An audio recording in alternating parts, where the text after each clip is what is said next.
बिस्मिल्लाहिर्रहमानिर्रहीम।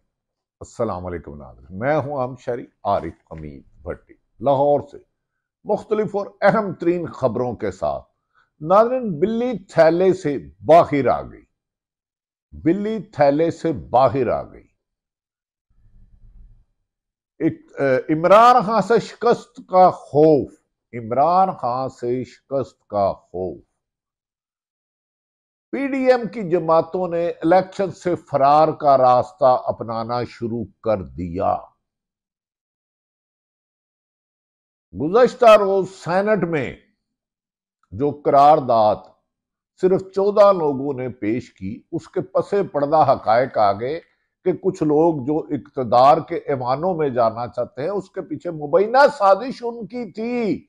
जुमे रात को वो लोग किससे मिले, किसके कहने पे करारदाद आई, एक नया राज अफशा हो गया। ये हालात इसलिए हुआ कि तरीके इंसाफ को पिछले 20 माह में दबाने की हर मुमकिन कोशिश की गई। यहां तक कि उन पर मुकदमात के अंबार, उन्हें आवाम में जाने से रोकने के लिए उन पर मुकदमात, उन्हें अगवा किया जाना मामूल हो गया, उन्हें लापता करना मामूल हो गया, उन्हें मुल्क से फरार होने पर मजबूर किया गया, या जेलों में डाला या लापता करके ऐसा बेमाना तशद्दुद किया जिसके बाद उनसे मनपसंद लफ्जों की प्रेस कॉन्फ्रेंस करवाई गई। यहां भी इनको इमरान खान का वोट बैंक कम ना हुआ, अवाम खां का इमरान खान का जुनून लोगों में कम ना हुआ, इमरान खान की मकबूलियत कम ना हुई। तो जब इलेक्शन को ताखीर करवाई गई, केपीके और पंजाब में इलेक्शन को रुकवाया गया जानबूझकर और आइन शिकनी के करनी की गई और आर्टिकल 6 के मुर्तकब हुए जिन्होंने इलेक्शन नहीं कराया एतजाज अहसन साहब के मुताबिक। लेकिन बिला आखिर जब चीफ जस्टिस ऑफ पाकिस्तान ने 8 फरवरी का किया, उसके बाद जब इलेक्शन कागजात जमा कराने की आई, तो मुस्लिम लीग नून और उनकी हमदर्द जमातों को अवाम ने कबूल करने से वाशगाफ लफ्जों में इनकार कर दिया। लोग सवाल करते रहे, 20 महीने जो मजालिम ढाए, जो महंगाई की, हम आपका साथ क्यों दे। और इस दौरान सिर्फ तरीके इंसाफ के लोगों के कागजात छीने गए। रिटर्निंग अफसर और डीआरओ और एआरओ पार्टी बन गए। जब कागजात जमा करने जाता, पुलिस की सैकड़ों की नफरी होती। कभी का तजवीज उम्मीदवार के कागजात छीन लिए जाते और चोरों की तरह कागजात छीने गए और छीन कर फरार हो जाते। फिर तजवीज कुंदा और ताइज कुंदा को गायब करना शुरू कर दिया और इस सिलसिले में सैकड़ों शिकायतें आई। लेकिन तहरीके इंसाफ ने जमहूरी रास्ते पर गामजन नहीं, अडयाला जेल में बैठा इमरान खान तमाम सहूलतों से, निगरान हुकूमत की मदद से नून लीग और दूसरी जमातों के लिए दर्द सर बना रहा। और उसकी स्ट्रेटेजी से यह हुआ कि जब पीपल पाकिस्तान तरीके इंसाफ के 90% कागजात मुस्तरद किए गए तो उसे ट्रिब्यूनल ने तकरीबन 80% कागजात मंजूर कर लिए। अब इनका यह ख्याल है कि इमरान खान के उम्मीदवारों को हल्के में जाने ना दिया जाए। लेकिन करोड़ों लोगों को क्या क्या रोकना इनसे मुमकिन है। इमरान खान ने इस दौरान आलमी मैगजीन में, इकोनॉमिस्ट में एक अपना लिखा कॉलम या अपना एक जरीदे में जो 180 साल पुराना, उसने पूरी दुनिया को भड़का के रख दिया कि एक साबिक वजीर आजम पर इतने जुल्म सितम हो रहे हैं। और अमेरिकन हुकूमत में ये सवाल उठने लगे कि साबिक वजीर आजम की हुकूमत एक साइफर के जरिए खत्म की गई, उसके कागजात छीनने जा रहे हैं हुकूमत की। इसमें जग हसाई हुई, जवाब तक देने के लिए नहीं रहे।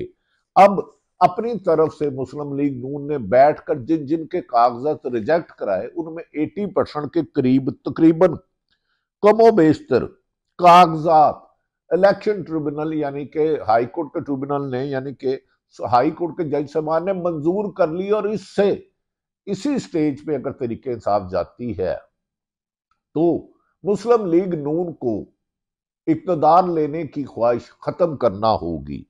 जिनके कागजात जमा किए गए, इनमें फवाद चौधरी, उमर अयूब, आतिफ खान,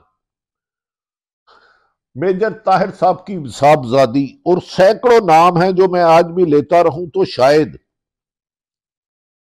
खत्म ना हो। जैन कुरैशी, सहरा बानो, शाह महमूद कुरैशी साहब की साहबजादी, और ऐसे लोग जिनकी कामयाबी यकीनी थी, जिनके खिलाफ हुकूमत के हाथ पांव फूले हुए थे। नून लीग उनका मुकाबला नहीं करती थी। राजा बिशारत हो,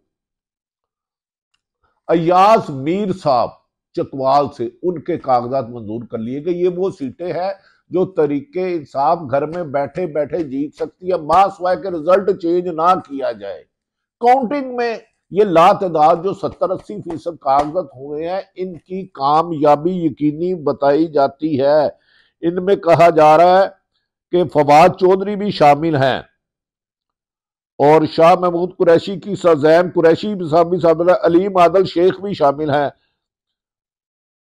शेख रशीद शामिल हैं, और इसके अलावा अजाजुल हक शामिल हैं, मेजर सती शामिल हैं, शरियाम तरकई शामिल है, शौकत शामिल है, और इस तरह के सैकड़ों नाम हैं जिन्हें निगरान हुकूमत ने अपने मुतहद ब्यूरोक्रेसी से रिजेक्ट कराया था। लेकिन ये कागजात मंजूर होने का मतलब है इलेक्शन में इनकी कामयाबी। अगर 8 फरवरी को इलेक्शन होता है, इसमें नून लीग बुखला गई। कभी दहशत गर्दी का नाम लिया जाता रहा, और मौलाना फजलुर रहमान जो नून लीग के इत्तेहादी हैं, उनके लिए मुश्किलात में इजाफा हो गया। उनकी पार्टी ने कई दफा इलेक्शन मुलतवी कराने की कोशिश की, और कहा जा रहा है पसे जरा मुबैना तौर पर इन्हें नून लीग की हमायत हासिल है, क्योंकि नून लीग चाहती है कि जब तक तरीके इंसाफ का सफाया ना हो जाए, वो अवाम नहीं होने दे रही। इतनी बड़ी ताकत बन चुकी है अवाम कि उसे शिकस्त देना मुश्किल ही नहीं, नामुमकिन है। मौलाना फजलुर रहमान और नून लीग वाले कहते हैं इलेक्शन कंफ्यूज कर दिया, इलेक्शन होंगे कि नहीं होंगे। सेनेट कमेटी से इजलास करारदाद मंजूर करवा दी, जिसकी आईनी और कानूनी हक नहीं है। शायद तरीके इंसाफ को रोकने की वजह से अवाम में इलेक्शन का माहौल नहीं बन पा रहा। तरीके इंसाफ के लोगों को हल्के में नहीं जाने दिया जा रहा, उम्मीदवारों को, जबकि नून लीग अवाम के गमों गुस्से की वजह से नहीं आ रहे। नादरिन, इस मौके पर रजीम चेंज के बाद 9 अप्रैल 2022 के बाद मुल्की हालात बेहतरी पर जाने की बजाय इंतशार और बेचैनी का शिकार होते जा रहे हैं। और आज हर बंदा इस बात पर मजबूर हो गया है कि इलेक्शन होने या नहीं होने। मौलाना फजलुर रहमान जो बार बार मौसम का बहाना बना के इलेक्शन से मनसूख कराना चाहते हैं, नून लीग की मुबैना ताईद पर इनसे एक ही गुजारिश है, मौलाना साहब जरा तारीख देखें। 1997 के इंतखाबात 3 फरवरी को करवाए गए, और 3 फरवरी और 8 फरवरी में एक जैसी सर्दी होती है। 1985 में इलेक्शन 25 फरवरी को कराए गए, और वो भी इतनी ही सर्दी होती है। 2008 के इलेक्शन को 18 फरवरी को करवाए गए। तो फिर अब फरवरी में इलेक्शन का एतराज, और तो और केपीके में बल्दियाती इलेक्शन दिसंबर 2021 में और दिसंबर 2022 में बल्दियाती इलेक्शन कराए गए। तो फिर मौसम का बहाना नहीं, शिकस्त का खौफ है। इमरान खान की कामयाबी के खौफ की वजह से अब कुछ जमातें मुबैना तौर पर मिली भगत करके कि ना इमरान खान के खिलाड़ियों का मुकाबला नहीं कर सकते, वो डयाला जेल में है, वो कैद हैं, उन्हें बाहर नहीं आने देना। ये भी बात सच्ची है कि नून लीग कह चुकी है इन्हें बाहर नहीं आने देना, ये अंदर ही रहेंगे, इनके खिलाफ हर केस अंदर होगा। तोशाखाना हो, नकाह हो, साइफर हो, और तोहीन इलेक्शन कमीशन हो, जो पूरी अवाम की तोहीन करता जा रहा है, वो कमीशन, इलेक्शन कमीशन, वो भी अडयाला जेल में जाके समाप्त कर रहा है। लेकिन इमरान खान तो अंदर है, उसके कागजात मुस्तरद कर दिए गए। लेकिन नवाज शरीफ जो सजा याफ्ता है, सुप्रीम कोर्ट से सजा याफ्ता है, 7 रुकनी बेंच ने भी फैसला नहीं किया, उनके कागजात मंजूर कर लिए गए। तो फरवरी में इलेक्शन से फरार होने वालों के बारे में मैंने आपको हिस्ट्री बता दी है। इसमें तो इमरान खान की कामयाबी मुश्किल, उसको कामयाबी को रोकना मुश्किल ही नहीं नामुमकिन है। लिहाजा अब ये बहस होने लग पड़ी है कि इलेक्शन होंगे या नहीं होंगे, क्योंकि अवाम में इलेक्शन का माहौल नजर नहीं आ रहा। लेकिन नव इमरान खान ने जेल से मैसेज दिया, मैं इलेक्शन लड़ूंगा, जीतूंगा। अगर इतनी सख्तियां सोबतें बर्दाश्त करके यहां पहुंचे हैं तो कामयाबी की तरफ भी जाएंगे। मगर नून लीग की एक ही शर्त है कि इलेक्शन आपने तब कराने हैं जब तरीके इंसाफ ना हो। बल्ले का निशान छीन लिया गया, उनकी केस की अभी तक समात नहीं लगी। ताहयात नहली 6 लोगों का केस था, लेकिन वो लग गई, जिसमें 12.5 करोड़ लोगों ने वोट देना, सुप्रीम कोर्ट ने वो केस नहीं लगाया और अपनी ताहयाती नहली का केस लाइव दिखाई जा रहे हैं, लंबी चौड़ी तकरीरें। नादरीन, दूसरी तरफ इमरान खान ने वाशगाफ लफ्जों में कहा कि खिलाड़ी इलेक्शन की तैयारी करें, जीत हमारी होगी। आखिर में नादरीन, हमें यकीन है कि जैसे चीफ जस्टिस ने, सुप्रीम कोर्ट ने कहा 8 फरवरी को इलेक्शन होंगे, इलेक्शन से वो भाग रहे हैं जिन्हें शिकस्त का खौफ है, जिन्होंने अपने अरबों खरबों रुपए के केस खत्म करा लिए, यानी कि पीडीएम की जमातें सारे ड्राई क्लीन हो गए, नैब कवानीन में तरामीम की। और नवाज शरीफ तब आए, उन्होंने खुद कहा था कि जब तक उमर अताब बदयाला नहीं आऊंगा, तब आए जब जस्टिस फाइज ईसा साहब आ गए और यकीनन अदलिया आइन और कानून के मुताबिक ही फैसला करती है। दूसरी तरफ नाज़रीन, 9 मई एक तकलीफ दे वाकया है। आज तमाम टीवी में उसकी डॉक्यूमेंट्री चली है, समझ नहीं आ रही है किसने बनाई है, लेकिन वो तकलीफ दे मनादर है, इसे नहीं होना चाहिए था। अदारे हमारे हैं, एक एक अदारा पाकिस्तान के एक एक शहरी का है। जो अदारे को, अपना अदारा उतना अजीज नहीं जितना हर पाकिस्तानी को अजीज है। इस पर वफाकी हुकूमत ने एक कमेटी बना दी। बेहतर तो ये था वफाकी हुकूमत में निगरान हुकूमत जो खुद गैर आईनी गैर कानूनी बैठी है, 90 दिन बाद बैठना जवाब ही नहीं। एक सुप्रीम कोर्ट के जज पर एक इंडिपेंडेंट कमीशन बनाया जाए ताकि आइंदा सरकारी अमलाक तो दरकिनार, किसी का एक गमला भी ना टूटे, किसी को एक पत्थर भी ना लगे। तोड़ फोड़ सियासत नहीं, इंतशार है। लेकिन 9 मई के वाकया की निगरान हुकूमत की कमेटी पर एतबार नहीं किया जा सकता, क्योंकि इनकी अपनी पोजीशन मुतनाजा है। ये 90 दिन बाद नहीं रह सकते, ये गैर कानूनी तौर पर एतजाज असद साहब कह रहे हैं बेआइन है, जमीन है, कानून है, पाकिस्तान की जमीन बेआइन और बेकानून है। तो सुप्रीम कोर्ट के बनाया जाए ताकि जिम्मेदारों को सजा मिले और बेगुनाह बाहर आ सके। हम नहीं चाहते कि हमारे किसी भी सरकारी अदारे पर कोई उंगली उठे, क्योंकि अदारों के लिए जान माल हमारी हाजिर है।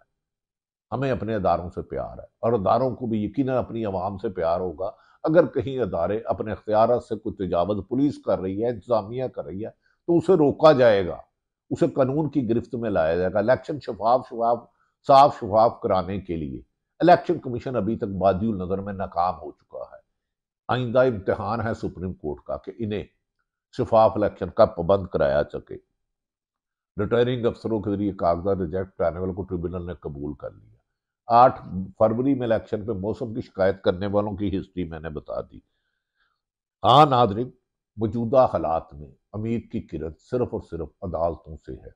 ब्यूरोक्रेसी तो बायस बन चुकी है आबादी नजर में, इसकी अक्सरियत पाकिस्तान को साफ शफाफ इलेक्शन तरक्की के रास्ते पर ले जा सकते हैं। रजीम चेंज के बाद जो मुल्क में इंतशार फैला है, इसे शफाफ इलेक्शन से ही बेहतरी के रास्ते पर गामजन किया जा सकता है। और इसमें निगरान हुकूमत तो निगरान नाकाम है, लेकिन ब्यूरोक्रेसी और अदालतों को अपना किरदार अदा करना होगा, क्योंकि इंसाफ की उम्मीद अदालतों से ही। अल्लाह पाकिस्तान का हामी हो, नासिर हो, पाकिस्तान जिंदाबाद।